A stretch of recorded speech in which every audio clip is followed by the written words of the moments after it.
ముందుగా మన యొక్క టీవీ ఛానల్ ద్వారా చూస్తున్నటువంటి ప్రేక్షక మిత్రులందరికీ కూడా శుభాకాంక్షలు. చాలా చక్కగా మమ్మల్ని ఆదరిస్తున్నారు చూస్తూ. కానీ కొంచెం అట్లా like and share and subscribe చేస్తే ఎంతో బాగుంటుంది కదా. మంచి విషయాలు మేము తెలుపుతున్నాము అనుకుంటున్నాం. అది మీకు ఇది మంచిది అనిపిస్తే సబ్స్క్రైబ్ చేయండి. మీతో ఒక 18 మందిని సబ్స్క్రైబ్ చేయించండి.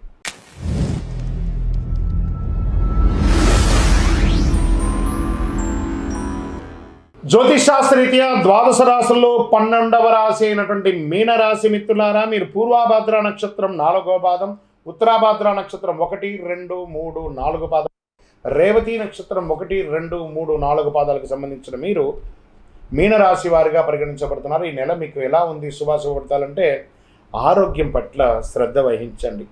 శస్త్రచికిత్స జరిగే అవకాశాలు ఉన్నాయి. వాహనం నడిపేటప్పుడు జాగ్రత్త. శని ఉచ్చ స్థితిలో ఉన్నాడు, 7.5 శనిలో. ఈ నెల హెచ్చు తగ్గులు చాలా డిఫరెన్స్గా ఉంటుంది. మీనరాశి వారికి ఈ నెల కాస్త గడ్డు కాలం అని చెప్పచ్చు. ఇది భయపెట్టడానికో లేదా ఇంకోటి కాదు, మిమ్మల్ని ధైర్యపరచడానికి చెప్తున్నాం. బృహస్పతి 3వ ఇంట్లో ఉన్నాడు.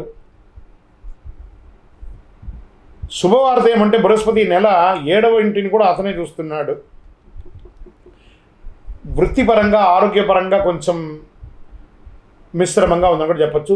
సూర్యుడు 12వ ఇంట్లో ఉన్నాడు. బుధుడు సూర్యునితో పాటు కుంభరాశిలో ప్రవేశిస్తున్నాడు. కుజుడు ఈ నెల మొత్తం 4వ ఇంట్లో, శుక్రుడు రాహుతో కూర్చున్నాడు. చక్కగా శనిగ్రహం ఈ యొక్క 12వ ఇంట్లో కూర్చున్నాడు. సమాజంలో గౌరవం పెరుగుతుంది. ప్రభుత్వం నుంచి లాభాలు వస్తాయి. పితృ సంబంధాల వల్ల లాభాలు వస్తాయి. ధన ప్రవాహం ఉంటుంది. కుటుంబంలో సంతోష వాతావరణం పెరుగుతుంది. భార్యాభర్తల మధ్య అన్యోన్యత పెరుగుతుంది. బంధుమిత్రుల సందర్శనం సంతోషంగా ఉంటుంది. మీ ఆరోగ్యం సమీకృతం అవుతుంది. కొందరికి ఇల్లు భూమి కొనుగోలు చేసే అవకాశం మాస ద్వితీయంలో ఉంటుంది. నూతన ప్రయత్నాలు విజయం చెప్పచ్చు. శత్రువుల యొక్క వేధింపు తగ్గుతుంది. భార్య లేదా కుమార్తె వంటి మహిళల ద్వారా మీ ప్రయత్నాలు అద్భుతంగా సహకరిస్తారు. ఈ నెల ఖరీదైనటువంటి నగలు వస్తువులు కాస్త మిస్ప్రాపర్ అయ్యే అవకాశాలు ఉన్నాయి. దొంగతనాలు కూడా అవకాశాలు ఉన్నాయి. లేదా ఎక్కడైనా దారిపోయే అవకాశాలు ఉన్నాయి. జాగ్రత్త. శారీరక ఆరోగ్యం మెరుగవుతుంది. శస్త్రచికిత్స అయ్యే అవకాశం 100కు 1000% ఉంది. జాగ్రత్త పడండి. వాహనం నడిపేటప్పుడు మళ్ళీ చెప్తున్నాను, దూర ప్రయాణాలు అవాయిడ్ చేయండి. తల్లిదండ్రులతో ఏర్పడిన విభేదాలు పరిష్కరించుకోండి. ఉద్యోగులకి సహ ఉద్యోగుల నుంచి ప్రెషర్ ఉంటుంది. పదోన్నతులు వాయిదా పడే అవకాశాలు కనబడుతున్నాయి. వ్యాపారాల్లో పురోగతికి చాలా కష్టపడాలి. అమ్మకాలు లాభాలను ఆశించినంత గొప్పగా ఉండకపోవచ్చు. జాగ్రత్త. ప్రభుత్వం నుంచి మీరు ఎక్స్పెక్ట్ చేసినటువంటి సర్టిఫికేషన్స్ కానీ పర్మిషన్స్ కానీ కాస్త జాప్యం అయ్యే అవకాశాలు ఉన్నాయి. కుటుంబాన్ని నిర్వర్తించే మహిళలు లేదా ఉద్యోగం చేస్తున్నటువంటి మహిళలకి ఇది ఒక ప్రెషర్ మంత్గా చెప్పచ్చు. బంధువుల మధ్య గౌరవం పెరుగుతుంది. రాజకీయ నాయకులకి ఇది గడ్డు కాలమని చెప్పచ్చు. జాగ్రత్త. షేర్ మార్కెట్ నష్టాల్లో వెళ్ళే అవకాశాలు కనబడుతున్నాయి. జాగ్రత్త. కాస్త దూరంగా ఉండండి. వాచ్ చేయండి. వ్యవసాయదారులకి బాగుంటుంది. మీడియా రంగం వారికి కాస్త చిన్న ఆటంకాలు వచ్చే అవకాశాలు కనబడుతున్నాయి. ఆహారం తీసుకునేటప్పుడు జాగ్రత్తగా తినండి. అనుకూలమైనటువంటి దినాలు 2, 5, 8, 12. చంద్రాష్టమం 17/2/2025 నుండి 6:02 సాయంత్రం నుండి 20/2/2025 6:49 ఉదయం వరకు తెల్లవారుజామున వరకు చంద్రాష్టమం ఉంటుంది. ఈ 2.5 రోజులే కాదండి. మీనరాశి వారు ఫిబ్రవరి నెల మొత్తం జాగ్రత్తగా ఉండండి. దైవ ప్రార్థనతో ఉండండి.